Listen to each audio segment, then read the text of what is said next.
இங்கே நான் வந்ததுக்கு முதல் காரணமே இஸ்லாமிய சகோதரர்கள் மேலே எனக்கு மிக அதிகமான ஒரு அன்பும் இதுவும் இருக்குது எனக்கு. ஏன்னா அவங்களோட சேவை வந்து மிகப்பெரிய சேவை. இருக்கிற மதத்தினர்லேயே இஸ்லாமிய மதத்தினர் தான் சில எல்லா நேரங்களையும் வந்து உதவி பண்ணுறதுலையும் சரி, எல்லாத்துலேயும் வந்து மக்களோட மக்களாக இருந்து எல்லா சேவைகளும் செய்கிறாங்க. அப்படி இருக்கிறப்போ நான் வந்து ஒரு கடவுள் இல்லவே இல்லை அப்படின்ற ஒரு சிந்தனையாளர். நான் பெரியார் சொன்னார், அம்பேத்கர் சொன்னார், அவர் சொன்னார், இவர் சொன்னார்ன்ற ரிசனை வச்சு நான் பேச வரல. என்னோட தனி சிந்தனையில் கடவுள் என்றது ஒன்று இல்லவே இல்லை. அப்படி இருக்கிறப்போ இந்த உலகம் முழுக்க நடக்கிற எல்லா பிரச்சனைக்கும் 90% கடவுளோ கடவுள் சார்ந்த பிரிவோ அது சார்ந்த இயக்கமோ ஏதோ ஒன்று பிரச்சனையே வந்து ஒரு அதோட வேர்னு பார்த்தீங்கன்னா கடவுளாக தான் இருக்குது. அந்த கற்பனை கருத்தியலாக தான் இருக்குது.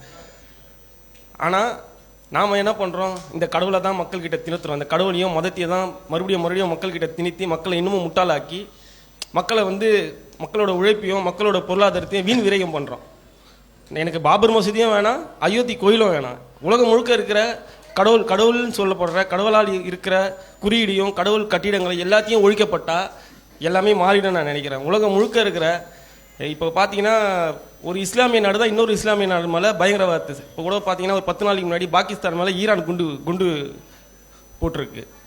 மக்கள் மேலே நீங்கள் சொல்கிறபடி பார்த்தா எல்லா மதமும் அன்பையும் மனித நேயத்தையும் மனித வாழ்வியல் நெறியும் தான் போதிக்குது. எல்லா மதமும் அதுதான் சொல்லுது. ஆனால் அப்படி இருக்கும்போது நம்ம காட்டு மிராண்டி காலகட்டத்தில் கூட இந்த மாதிரி கொன்று குவிச்சிக்கல. இப்போ அறிவியல் வளர்ந்த காலத்தில் நாம் எங்கேயோ போயிட்டோம். உங்களுக்கு தெரியும் அறிவு. ஆனால் இந்த காலத்துலேயும் மிக மோசமாக எல்லா நாட்டிலையும் வன்முறையும் பயங்கரவாதமும் செழித்துவங்கி பயங்கரமாக இருக்குது. பார்க்கவே முடியும். நியூஸை திறந்தோம்னா எங்கே பாரு குண்டு வெடிப்பு. இதுக்கெல்லாம் காரணம் எது? மதம் ஒழிக்கப்பட வேண்டியது. உலகம் முழுக்க இருக்கிற எல்லா மதங்களும் ஒழிக்கப்பட வேண்டியது. மதத்தை ஒழிச்சிட்டா, மத குறியீடுகளை ஒழிச்சிட்டா மனிதர்கள் நிம்மதியாக வாழ்வாங்கன்றது என்னோட கருத்து.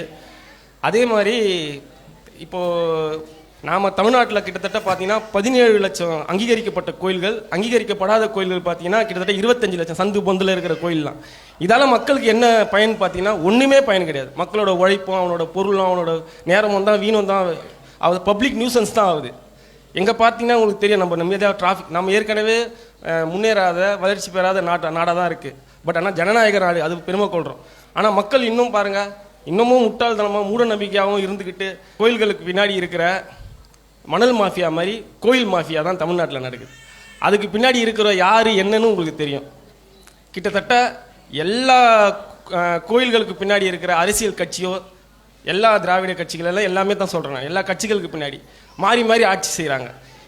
இதை பற்றியெல்லாம் நம்ம மக்கள் அரசியல் படுத்தாமல் மக்கள்கிட்ட விழிப்புணர்வு உண்டு பண்ணாமல் எல்லா மதமே வந்து மதத்தை மட்டுமே போதிக்கிற மதத்தை மட்டுமே திணிக்கிறதுல தான் முதல்ல இருக்கிறோமே தவிர மக்களை ஏன் அரசியல் படுத்த மாட்டோம்? மக்களுக்கு என்ன தேவைன்றதை நம்ம ஏன் செய்ய மாட்டோம், முன் வர மாட்டோம்? முதல்ல குரானை தூக்கி போய் நீட்டுறோம், முதல்ல பைபிளை தூக்கி போய் நீட்டுறோம். பைபிளில் என்ன சொல்லி தெரியுமா, அதில் என்ன சொல்லி தெரியுமா, அதை தான் பேசுகிறோமே தவிர அவனுக்கு தேவை என்னன்றதை போய் நம்ம கேட்குறது கிடையாது.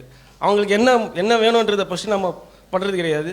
அதே நேரத்தில் நாம் தப்பு செய்கிறவங்களுக்கு நம்ம இஸ்லாமிய கட்சிகளோ சரி, இஸ்லாமிய இயக்கங்களோ இஸ்லாமிய கூட துணை தான் போகுதுன்னு நான் சொல்லுவேன். ஒரு காலகட்டத்தில் மாறி நம்ம அவங்களுக்கு சப்போர்ட் பண்ணுறோமே தவிர அவங்க செய்கிற தவறுகளை நம்ம சுட்டி காட்டுறதே கிடையாது, கேள்வி எழுப்புறதும் கிடையாது. இது வந்து என்னோட பெரும் கோபமாக இருக்குது. இதுக்கான காரணம் என்ன, இதுக்கான ரீசன் என்ன, இந்த நாட்டில் நடக்கிற பயங்கரவாதத்துக்கும் வன்முறைக்குமான காரணம் என்ன, இதை தீர்க்கப்பட வேண்டுமா, இல்லை உலக மக்கள் அனைவருமே எல்லாருமே வந்து இஸ்லாத்தை ஏற்றுட்டா இது சரியாயிடுமா, ஒட்டுமொத்த மக்களும் இஸ்லாத்தை ஏற்றுக்கிட்டா இது வந்து சரியாயிடுமா அப்படின்றது என்னோட கேள்வி. சகோதரர் கந்தவேல் ஒரு சிற்றுரையே நிகழ்த்திட்டாங்க. அருமை. அவருடைய பேச்சு நடை, மொழி நடை எல்லாமே ரொம்ப நல்லா இருந்துச்சு. முதல்ல அவர் சொன்ன முஸ்லீம்கள் வந்து நிறைய நல்ல விஷயங்களுக்கு முன் வர்றீங்கன்னு சொன்னதுக்காக வேண்டி எங்களுடைய மனமார்ந்த நன்றிகளை தெரிவிச்சுக்கிறேன். ஒன்று. ரெண்டாவது, கடவுள் இல்லவே இல்லை அப்படிங்கிற கோட்பாட்டில் நான் இருக்கிறேன். ஏன்னா உலகத்தில் இருக்கிற எல்லா பிரச்சனைகளுக்குமான காரணமே மதம் தான். மதங்களை அழிச்சா தான் இந்த பிரச்சனைகள் ஒழியும் அப்படின்னு அவர் சொன்ன ஒன்றுக்கு நான் வர்றேன். அதுக்கு முன்னாடி மதம் தான் அப்படின்னு காரணம்னு சொன்னால், இன்றைக்கி நீங்கள் நீதிமன்ற வழக்குகளை போங்க, அல்லது தினசரி பத்திரிகைகள் இன்றைக்கி வந்த பத்திரிகையை கூட நீங்கள் புரட்டுங்க. நான் புரட்டிக்கிட்டு இருந்தேன், தினகரன் காலையில் எடுத்து படிச்சுக்கிட்டு இருந்தேன். அதில் ஒரு கணவன் மனைவி தகராறு, மனைவியை வெட்டி கொன்ற கணவன் அப்படிங்கிற செய்தி இன்றைக்கி ஒன்று வந்துருந்துச்சு. அது மாதிரி தினந்தோறும் வரும். இது நான் சொல்லி தெரிய வேண்டியதில்லை, இயல்பாகவே எல்லாருமே தெரிகிற விஷயம்தான். அண்ணன் தம்பிகளுக்கு இடையில் உண்டான சொத்து பங்கீடு, தந்தை வந்து தனக்கு சொத்து தரலை என்பதற்காக வேண்டிய தந்தையை வெட்டி கொன்றுவிட்டு 10 ஆண்டு காலம் சிறைக்கு சென்ற மகன், இந்த மாதிரியான காட்சிகள்லாம் நடக்கிறது. இது மாதிரி லட்சம் நிகழ்ச்சிகள் வருகிறது.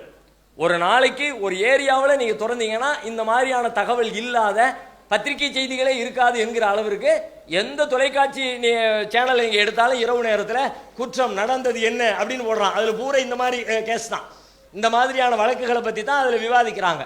இந்த வழக்குகள் 99.9% யாருக்கு இடையிலே நடக்கிறது? மதங்கள் காரணமா அப்படின்னு கேட்டா, ஒத்த மதத்தவர்கள், ஒரே குலதெய்வம், ஒரே தாய், ஒரே தந்தை, ஒரே மொழி, ஒரே வீடு, ஒரே உணவு பழக்கம், எல்லாம் ஒன்று. சிறுவயதிலிருந்து அவர்கள் வளர்ந்து வந்திருக்கிற 30-40 வருட காலங்கள் எல்லாம் ஒன்றாக இருக்கிறவர்களுக்கு மத்தியிலே நடக்கிற சண்டை. இங்க நீங்க மதத்தை எப்படி கொண்டு வந்து பூத்துவீங்க? ஒரு முஸ்லீமுக்கும் முஸ்லீம் அல்லாதவருக்கும் இடையில சண்டையை நீங்க சொல்றதை ஏத்துக்க முடியும். ஆமா, முஸ்லீம் இந்துக்களும் கிறிஸ்தவர்களும் முஸ்லீம்களும் ஒருத்தன் நாட்டை அழிச்சுக்கிறான், குண்டு போட்டுக்கிறான், துப்பாக்கியால சுட்டுக்கிறான், வெட்டிக்கிறான், கொன்னுக்கிறான், அதுக்கு இது பொருந்தும். ஆனா நான் சொல்ற இந்த ரீசன்ல கணவன் மனைவி பஞ்சாயத்துல, அண்ணன் தம்பி பஞ்சாயத்துல, தாய் தந்தை பஞ்சாயத்துல, மகனுக்கும் தந்தைக்கும் வெட்டுக்குத்துல, நீதிமன்றத்தில் வழக்கில் கிடக்கிறதுல 99% வழக்குகள் இந்த வழக்குகள் தானே. எல்லா பிரச்சனைகளுமே மதத்தால் வந்தது என்று சொன்னால், இங்கே மதத்தால் ஒன்று, மொழியால் ஒன்று, இரத்தத்தால் ஒன்று, பெற்றோர் ஒன்று, வாழ்விடம் ஒன்று, உணவு பழக்க வழக்கம் ஒன்று, எந்த வகையிலும் மதம் இங்கே குறுக்க வரவே இல்லையே. அப்ப இதுக்கு நீங்க என்ன காரணம் சொல்வீங்க? மதமே அற்றவர்கள் என்று சொல்லுகிற, மதம் தேவையில்லை என்று சொன்ன கம்யூனிஸ்ட் சித்தாந்தம், அவர்களுக்கு இடையிலே நடைபெற்ற போர்களும் சண்டைகளும் அதிகார போட்டிகளும், அதற்கு யாரை காரணம் சொல்வீர்கள்? அவங்களே அவங்களுக்குள்ள. அங்க மதம் கிடையாது. நீங்க இந்துவுக்கும் கிறிஸ்டினுக்கும் முஸ்லீமுக்கும் தான் மதத்தை சொல்ல முடியுமே தவிர, மதமே இல்லை என்று சொல்லிக்கொண்டு நடக்கிற ஏன் தமிழகத்து வழக்குகள் எடுத்துங்களேன். தமிழ்நாட்டில் கடவுள் மறுப்பாளர்கள் என்று தங்களை அறிவித்துக் கொண்டு நீண்ட காலமாக இயங்கிக் கொண்டிருக்கிறவர்கள், பெரியாருடைய மரணத்திற்கு பிறகு அவருடைய சொத்துக்களை பாதுகாத்து பயன்படுத்துவது யார், பொறுப்பாளர்கள் யார் என்கிற கேள்விக்காக தெருமுனைகளிலே முட்டிக்கொண்டு, பொதுக்கூட்ட மேடைகளிலே சண்டையிட்டுக் கொண்டு, நீதிமன்றம் சென்று இன்றைக்கும் கூட பல வழக்குகளை நீதிமன்றங்களை சந்தித்துக் கொண்டிருக்கிறார்களே, அதற்கு காரணம் யார்? வீரமணி இருக்கிறாரு, குளத்தூர்மணி இருக்காரு, இது மாதிரி ஒரு பெரிய லிஸ்ட் இருக்குல்ல, ஒவ்வொருத்தரும் ஒவ்வொரு வகையில போறாங்கல்ல.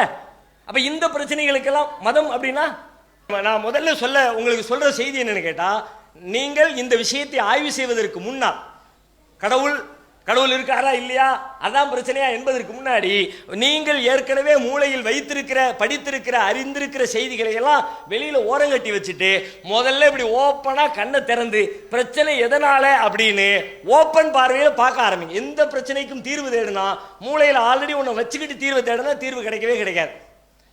நீங்க ஆல்ரெடி மூளையை ஃபில் பண்ணிட்டீங்க, கடவுளால தான்.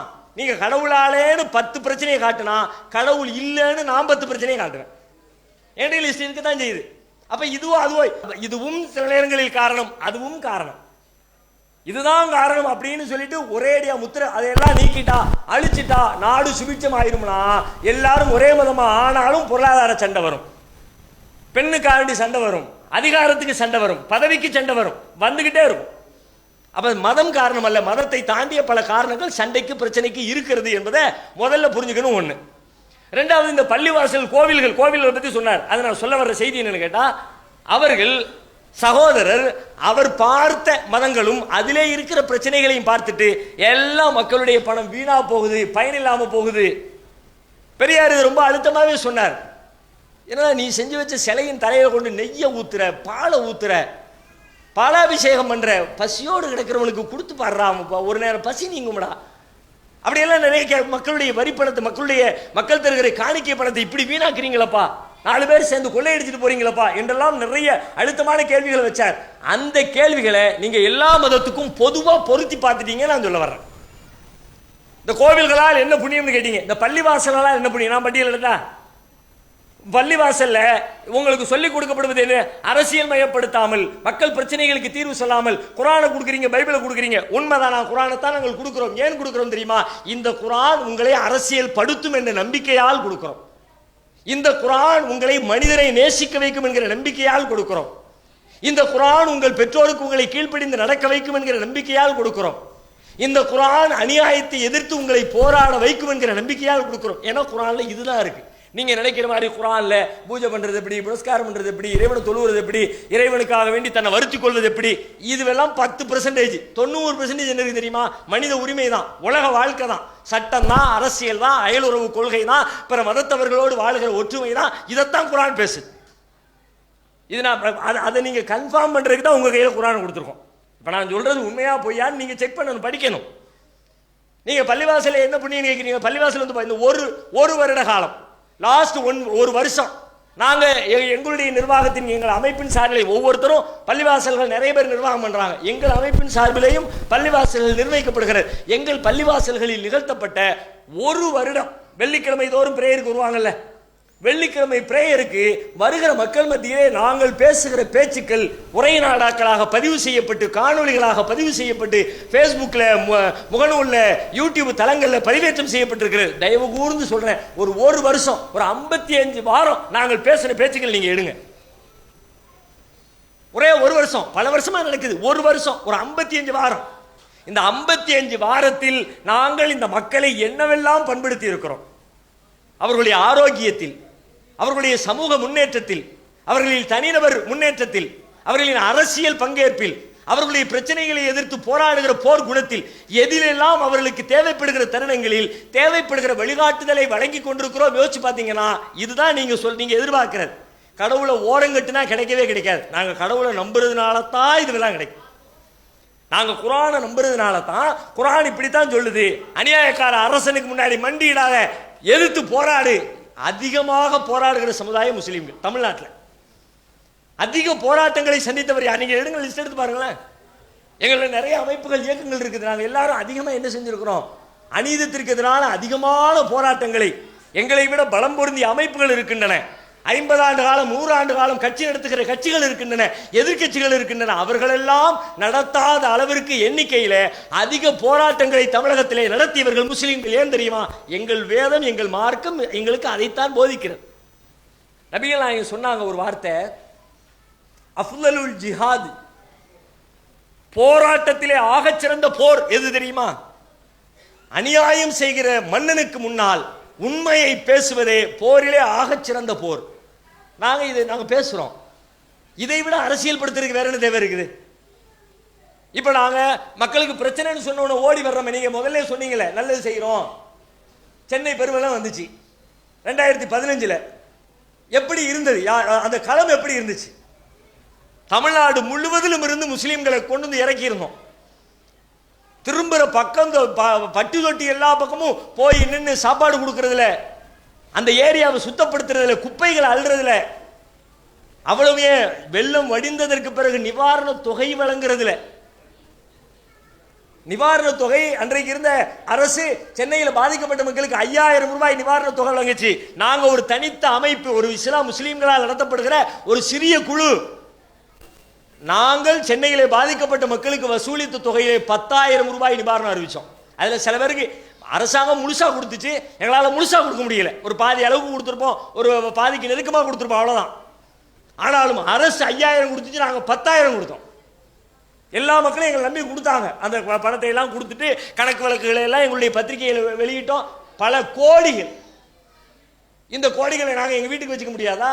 நாங்கள் வீடு கட்ட முடியாதா? நாங்கள் சொகுசா இருக்க முடியாதா? ஏன் நாங்கள் பள்ளியாசம் கட்டி மைக் செட்டை போட்டு ஏசி அப்படியாவது இருக்க முடியாதா? அதையெல்லாம் கொண்டு போய் ஏன் கொடுத்தோம்? எங்கள் மார்க்கம், எங்கள் குர்ஆன் அப்படித்தான் போதிக்கு. இப்படியெல்லாம் நீ செய்யலை, நீ முஸ்லீமே இல்லை. நாங்கள் குர்ஆன்ல ஒரு வசனம் வருது, ஏன்னா குர்ஆன் தான் ஆதாரங்கிறதுனால நான் திரும்ப திரும்ப சொல்றேன். சில பேருக்கு அதையே மேற்கோள் காட்டுறேன்னு நீங்க நினைச்சிடக்கூடாது, அதுக்காண்டி நான் சொல்றேன். அதுதான் ஆதாரம். அரைத்தல்லதி யுகதிபு பித்தீன், இந்த இஸ்லாமிய மார்க்கத்தை நம்பாதவன், பொய்ன்னு சொன்னவன் யாரும் தெரியுமா? சொல்லிட்டு அடுத்த வசனத்தில் இறைவன் சொல்வதாக குர்ஆன் சொல்லுகிறது, ஃபதாலிகல்லதி யதுல் யதீம், அனாதைகளை அவன் விரட்டி விடுறானோ. பக்கத்தில் ஒருத்தன் தாய் தந்தை இல்ல, சின்ன பிள்ளை இருக்கிறான், அனாதையா இருக்கிறான், அவனை அரவணைக்க வேண்டிய இடத்துல அரவணைக்காம எவனோ பத்த பிள்ளைக்கு நான் என்ன பண்றதுன்னு உதாசீனப்படுத்துகிறவன் எவனோ. வலா யஹுல்லு அலா தஆமில் மிஸ்கீன், பசியோடு இருக்கிற ஒருத்தனுக்கு சாப்பாடு கொடுங்கப்பா அப்படின்னு சொல்லாம வாய் மூடி இருக்கிறவன் எவனோ. நீ எல்லாம் என்ன முஸ்லிம்னு கேட்குது குர்ஆன். நீ இந்த மார்க்கத்தை பொய்ன்னு சொல்லிட்ட. நான் இஸ்லாத்தை நம்புறேன், நபிகள் நாயகத்தை நம்புறேன், அல்லாஹ்வை நம்புறேன் சொன்னா போதாதுப்பா. நிஜமா இருந்தா அனாத பிள்ளைங்களுக்கு நீ அரவணைப்பு கொடு, சாப்பிட வழியில்லாதவருக்கு சாப்பாடு கொடு. இப்போ தென் மாவட்டங்களில் மழை வந்துச்சு, தூத்துக்குடி, கன்னியாகுமரி, நெல்லை பாதிக்கப்பட்டுச்சு. எவ்வளவு பேர் களத்தில் போய் ஒரு ஊர் கிராம மக்கள் நீங்கள் பார்த்துருப்பீங்க முகநூல்ல. தூத்துக்குடியில் இருக்கிற ஒரு கிராம மக்கள் முழுக்க முழுக்க இந்துக்கள் வாழுகிற கிராமத்து மக்கள், கிராம தலைவர், கிராமத்தில் இருக்க ஆண்கள், பெண்கள், சிறுவர்கள் எல்லாரும் ஒன்னா சேர்ந்து ஒரு பெரிய பேனர் அடிச்சு அந்த பேனரை கொண்டுட்டு ஊரெல்லாம் ஒரு ஊர்வலம் போனாங்க. பேனர்ல என்ன இருந்துச்சு தெரியுமா?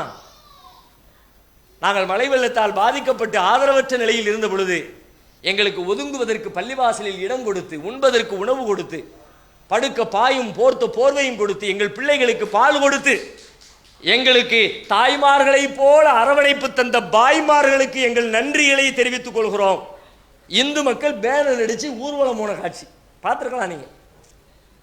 இது ஏன் செஞ்சோன்னு நினைக்கிறீங்க? உங்கள்ட்ட நற்பேர் வாங்குறதுக்கும் உங்களுக்கு உதவி, வெறும் உதவி தான் செய்யணும்னா நீங்களும் தான் செய்வீங்க. உங்களை மாதிரி நானும் செஞ்சுட்டு உட்காந்துருப்பேன்ல. நீங்களும் தான் உதவி செய்றீங்க. யாரோ ஒருத்தர் வந்து கேட்டால் 10 ரூபா உதவி செய்றீங்க, 5 ரூபா உதவி, அது மாதிரி இருந்திருப்பேன்ல. ஏன் அப்படி இருக்கல? ஏன் ரோட்டுக்கு போனோம்? ஏன் எங்கள் வேலை வெட்டியெல்லாம் விட்டுட்டு எங்களுடைய நிறுவனத்தை, வருமானத்தை எல்லாத்தையும் விட்டுட்டு ஐயோ அந்த மக்கள் ஓடணும்? ஏன் ஓடணும் தெரியுமா? நீ முஸ்லீமா அப்படின்னு என்ன நோக்கி குர்ஆன் கேள்வி கேட்குது. ஐயோ நான் முஸ்லீமு அப்படின்னா அப்ப இதெல்லாம் செஞ்சா தான் நான் முஸ்லீம் போ. அப்ப நீங்கள் மற்ற மதங்களில் பார்த்தவற்றை அல்லது ஏதோ ஒரு குறிப்பிட்ட மதத்தில் பார்த்த உங்களின் பாதிப்புகளை எல்லா மதமுமே இப்படித்தான் இருக்குங்கிற மாதிரி நீங்க எண்ணிக்கொண்டதன் விளைவாகத்தான் இதனால என்ன லாபம்னு கேட்குறீங்க. நான் இதனால உள்ள லாபத்தை அவ்வளவு சொல்வேன். நீங்க எல்லாரும் நினைச்சுக்கிட்டு இருப்பீங்க என்ன, நீங்க பெரும்பாலும் பள்ளிவாசலுக்கு வர்றதுக்கான சகோதரர் ஏற்கனவே கேட்டவர் கூட கேட்டார், பள்ளிக்கு நான் எப்படி வர்றதுன்னு தெரியலன்னார். அதுக்கு ஆன்சர் பண்ணாம விட்டுட்டேன். பள்ளிவாசல்னா என்ன அப்படிங்கிற விஷயத்தை சொல்லும்போது அதில் தெளிவாக சொல்லியிருந்தோம். பள்ளிவாசல் என்பது வெறுமனே இவ்வளோ பெரிய பில்டிங்கை கட்டி 5 நேரம் அல்லாஹ் அக்பர் பள்ளிவாசலில் பாங்கு சொல்லி எல்லாரும் தொழுகை முடிச்ச உடனே பூட்டிட்டு போகிற இடத்துக்கு பேர் பள்ளிவாசல் அல்ல. நபிகள் நாயகம் பள்ளிவாசலை ஏன் கட்டினார்கள் என்றால் மனித குலத்தின் நன்மைக்கான திட்டங்கள் இங்கே தீட்டப்பட வேண்டும். மனித குலத்திற்கான நன்மைகளுக்கான எல்லா காரியங்களும் இங்கிருந்தே இந்த பகுதி முழுவதும் பரப்பப்பட வேண்டும். அதற்குத்தான் இந்த பள்ளி. சொல்லிட்டு குறிப்பா சொன்னேன், முஸ்லீம்கள் நீங்க முஸ்லீம்களுக்குன்னு சுருக்கிறாதீங்க. பக்கத்தில் இந்துக்களுடைய வீடு நிறைய இருக்கு, முஸ்லீம் அல்லாதவருடைய மக்களுடைய வீடுகள் நிறைய இருக்கு. அதுல ஏழை எளிய மக்கள் இருக்கிறாங்க, படிக்க முடியாத ஏழை குழந்தைகள் இருக்கிறாங்க. அவங்களுக்கு இலவசமா டியூஷன் நடத்துங்க, அவங்களுக்கு சாப்பாடு போட முடிஞ்ச சாப்பாடு கொடுங்க, அவர்களுக்கு ஆடை எடுத்து கொடுக்க முடிஞ்ச ஆடை எடுத்து கொடுங்க. அவர்கள் அத்தனை பேரும் இதனால் பயன்பெறுகிற வாய்ப்பை உங்களால் ஏற்படுத்தி கொடுக்க முடியும் என்றால் அந்த வேலையை செய்யுங்க. அதையெல்லாம் செய்யறதுக்கு தான் பள்ளிவாசலை தவிர வெறுமனே குனிஞ்சு நிமிர்ந்து இறைவனை வழிபட்டு போறதுக்கு இந்த பள்ளிவாசல் அல்ல. அப்படின்றதான் பள்ளிவாசல் திறப்பு விழாவிலே நாங்கள் மக்களுக்கு சொல்லுகிற செய்தி. அதனால இந்த மதங்கள், இந்த குறிப்பாக இஸ்லாமிய மற்ற மதங்களை பத்தி எனக்கு சொல்ல தெரியாது, சொன்னா சரியாகவும் இருக்க. அதை நம்புகிறவர்கள், அதை படித்தவர்கள் அதை பற்றியான விஷயத்தை சொல்லணும். நான் எனக்கு எது தெரியுமா அதான் நான் சொல்லணும். அந்த வகையில் இஸ்லாமிய மார்க்கத்தை நீங்க பொதுப்படையா எல்லா மதங்களைப் போல மற்றவற்றில் இருக்கிற அரசியலை போல இதை நீங்கள் சுருக்கி பார்த்து விடாமல் திறந்த கண்களோடு அகண்ட பார்வையோடு உங்கள் பார்வையை பார்க்க ஆரம்பித்தால், நாங்கள் குர்ஆனை கொடுப்பது வெறுமனே படித்து அறிவை ஓரம் கட்டி வைப்பதற்காக அல்ல, அறிவோடு சிந்தனை செய்து பார்ப்பதற்காகத்தான். கடவுளை மற மனிதனை நினை என்பது இஸ்லாத்திற்கு பொருந்தாது. கடவுளை நினைத்ததால் மனிதனை நீ நினைத்து உதவி செய் என்று சொல்லுகிற மார்க்கம். நபிகள் நாயகம் சொன்ன போதனைகள் சிலதை நான் உங்களுக்கு நினைவுபடுத்தினாலே நான் சொல்றேன். மல்லம் யஷ்குரின் நாசலம் யஷ்குர் இல்லா. மனிதர்களுக்கு நீ நன்றி செலுத்தாவிட்டால் கடவுளுக்கு நன்றி செய்து பிரயோஜனம் இல்லை. மனிதர்களுக்கு நீ உதவி செய்தால் கடவுளின் உதவியை நீ பெற்றுக்கொள்வாய். மனிதர்களின் சிரமங்களுக்கு நீ பக்கபலமாக நின்றால், நீ சிரமப்படுகிற பொழுது இறைவன் உனக்கு ஆதரவளிப்பார். மனிதர்களை அரவணைத்தால் கடவுள் உன்னை அரவணைப்பார். மனிதர்களை வெறுத்து ஒதுக்கினால் கடவுளும் உன்னை வெறுத்து ஒதுக்கும். இதுவெல்லாம் எதுன்னு கேட்டா நபிகள் நாயகத்தின் பொன்மொழிகள். அப்ப நாங்க இதையெல்லாம் செய்யறோம்னா மற்ற எல்லாத்தையும் விட நாங்க செய்யறோம், நீங்க ஒத்துக்குவீங்க. ஏன் செய்யறோம்னா உங்களை மாதிரி சாதாரணமா இருந்திருந்தா செஞ்சிருக்க மாட்டோம். நாங்கள் பின்பற்றுகிற மார்க்கமும் வேதமும் போதனைகளும் திரும்ப திரும்ப எங்களுக்கு இதை சொல்லிக்கிட்டே இருக்கிற காரணத்தினால தான் நாங்கள் இதை செய்கிறோம். எனவே கடவுளை மறந்து நினைக்க தேவையில்லை. கடவுளை நினைப்பதாலே மனிதனை நினைக்கிற மார்க்கமாகத்தான் இஸ்லாம் போதிக்குங்கிறத புரிஞ்சுக்கணும். அதே மாதிரி இந்த கடவுள் இல்லை அப்படின்னு சொல்ற அந்த வாதத்தை தான் துவக்கமா வச்சாங்க. இல்லை என்று சொல்வதை இன்னும் மீள் பரிசீலனைக்கு உட்படுத்துங்க. எதை வைத்து இல்லை என்கிறோம்? மதம், சித்தாந்தம், போதனை, அதுக்கெல்லாம் ஆன்சர் பண்ணிட்டேன். அதை நீங்க மேற்கொண்டு சிந்திச்சு பாருங்க. அதை தாண்டி கடவுளே இல்லை என்று சொல்வது பெரும்பாலும் நான் அறிந்தவரை கடவுள் இருந்திருந்தா இந்த பிரச்சனையெல்லாம் இருக்குமா? கடவுள் இருந்திருந்தா இந்த ஏழைகளுக்கெல்லாம் பாதிக்கப்பட்டிருக்க மாட்டாங்களே? கடவுள் இருந்திருந்தா இதையெல்லாம் தடுத்திருப்பாரு. நம்மளா கற்பனை பண்ணிக்கிட்டோம். கடவுள் இதையெல்லாம் செய்ய மாட்டேன்னு உங்கள்கிட்ட சொன்னாரா? எந்த கடவுளாவது அவர் படைச்சதே உலகத்தை சோதனைக்கு தான், எல்லா வகையிலையும் சோதிப்பேன். குர்ஆன் அப்படித்தான் சொல்கிறது. குர்ஆன் அறிமுகப்படுத்துகிற இறைவன் எல்லா துன்பங்களோடும் துயரங்களோடும் ஏற்ற இறக்கங்களோடும் தான் இந்த உலகத்தை படைச்சிருக்கிறேன். இதை வாழ்ந்து இந்த சோதனைகளை ஜெயிச்சு நீ வா, உனக்கு நான் சிறப்பான வாழ்க்கையை அங்க தர்றேன். இங்க நீ சிறப்பை எதிர்பார்க்காத. இங்க வாழ்க்கையில கஷ்டங்கள் நஷ்டங்கள் எல்லாத்தையும் பாரு, எல்லாம் ஒரே மாதிரி நீங்க விரும்புற மாதிரி, கஷ்டம் இல்லாம சண்டை இல்லாம சமாதானமா ஈக்குவலா பவரா அதிகாரமா ஏழ்மை இல்லாம வறுமை இல்லாம நோய் நொடி இல்லாம அப்படின்னு இருந்தா உலகம் இயங்கவே இயங்க. ஒரே நாள் குறிச்சுக்குங்க, ஒரு பேச்சுக்கு சொல்றேனே, ஏன்னா கடவுளை மறுக்கிற தோழர்கள் பல பேர் வைக்கிற வாதம், ஏன்னா ஒருத்தர் கடவுள்கிட்ட தான் நிறைய செல்வம் இருக்குல்ல, இவனுக்கு 500 ரூபா கொடுத்தாரு, அவனுக்கு 5 கோடி ரூபா கொடுத்துருக்காரு, எல்லாத்துக்கும் 5 கோடி கொடுக்க வேண்டியதானே, எல்லாத்துக்கும் 5 கோடி கொடுத்தா ஒரு நாள் உலகம் காலி, அடுத்த நாள் உலகம் இருக்காது. இது நான் வாதத்துக்கு சொல்லலை, நிஜமா இப்படி ஒரு பேச்சுக்கு வச்சுக்கோங்க. ஏன் நான் ஒரு பெரிய கோடீஸ்வரன், இவரும் பெரிய கோடீஸ்வரர். அவரு கூப்பிடுறாரு, வீட்டு டாய்லெட் கிளீன் பண்ண வேண்டியது இருக்கு வா அப்படின்னு. உனக்கு எவ்வளவு வேணுமோ தரேன்னா வாங்கிக்க. அடுத்து நான் என்ன சொல்லேன், நம்ம வீட்டு டாய்லெட் கிளீன் பண்ண வேண்டியது இருக்கு, உனக்கு எவ்வளவு வேணுமோ வாங்கிக்க. நாற்று நடணும்ப்பா, விவசாயம் பண்ணணும், வா ஒரு நாளைக்கு 10,000 ரூபாய் கூலி வாங்கிக்க. என்கிட்டையும் ஒரு 10 ஏக்கர் நிலம் இருக்குப்பா, நாற்று நட வேண்டியது இருக்கு, வா உனக்கு நான் 20,000 ரூபாய் சம்பளம் தர்றேன். யாரு நாற்று நடுறது, யாரு சட்டை தைக்கிறது, யாரு வைத்தியம் பார்க்கறது, யாரு படிப்பு சொல்லி கொடுக்கறது, யாரு ஒருத்தன் படிச்சிருக்கணும் ஒருத்தன் படிக்காம இருக்கணும், ஒருத்தன் பலம் இருக்கணும் ஒருத்தன் பலம் இல்லாம இருக்கணும். ஏன்னா அவன்கிட்ட போய் நிற்பான், அவன் ஏன்ட்ட வந்து நிற்பான், உலகம் அப்பதான் இயங்கும். எல்லாருமே பலமா மூட தூக்குறது. நான் பணத்தை வச்சிருப்பேன், அவர் பணம் இல்லாம இருப்பாரு, அவர் உடம்ப வச்சிருப்பாரு, நான் உடம்பு இல்லாம இருப்பேன். உடம்புக்காக நான் அவர்கிட்ட போவேன், பணத்துக்காக அவர் என்கிட்ட வருவார். பணம் தர்றியா, 50 மூடை 1/2 மணி நேரத்தில் ஏற்றிடுறேன், பணத்தை நான் கொடுப்பேன் வாங்கிக்குவாரு, அவருடைய உடல் ஆற்றலை நான் வாங்கிக்குவேன். எல்லாத்தையும் சமம் சமம் சமம், அது அது சிந்தனையின் குறைபாடுங்கிறேன் ஒண்ணு. அதனால தான் நீங்க கடவுளே இல்லைன்ற முடிவுக்கு நீங்க வர்றீங்க.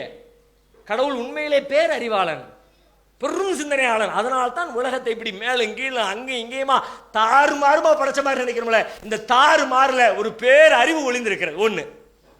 ரெண்டாவது, கடவுள் கடவுளுங்கிற கடவுள் நீ பாத்தியா, கடவுளே இல்லை என்பதற்கு வைக்கப்படுகிற முக்கியமான வாதங்கள். கடவுள் நீ பாத்தியா, உங்க அப்பா பார்த்தாரா, உங்க தாத்தா பாட்டன் முப்பாட்டன் யாராவது தலைமுறையில 15வது தலைமுறை யார்கிட்ட கேட்டாலும் இல்லை. இஸ்லாமிய மார்க்கத்தில் கேட்டா கூட எவனும் பார்க்கலன்னு, யாராவது பார்த்துட்டு சொல்லாம போயிருப்பானோலாம் கிடையாது, பார்க்கல. குர்ஆன் அப்படியே சொல்கிறது, லா துத்ரிகுல் அபுசார், படைத்த இறைவனை உங்கள் பார்வைகள் சென்று அடையவே அடையாது. இந்து மதத்தில் போய் கேட்டா அதுவும் அப்படிதான் சொல்லு, கண்டவர் விண்டிலர் விண்டவர் கண்டிலர். நான் கடவுளையே பார்த்துட்டேன்னா கப்சா விடுறான்டா நம்பாத.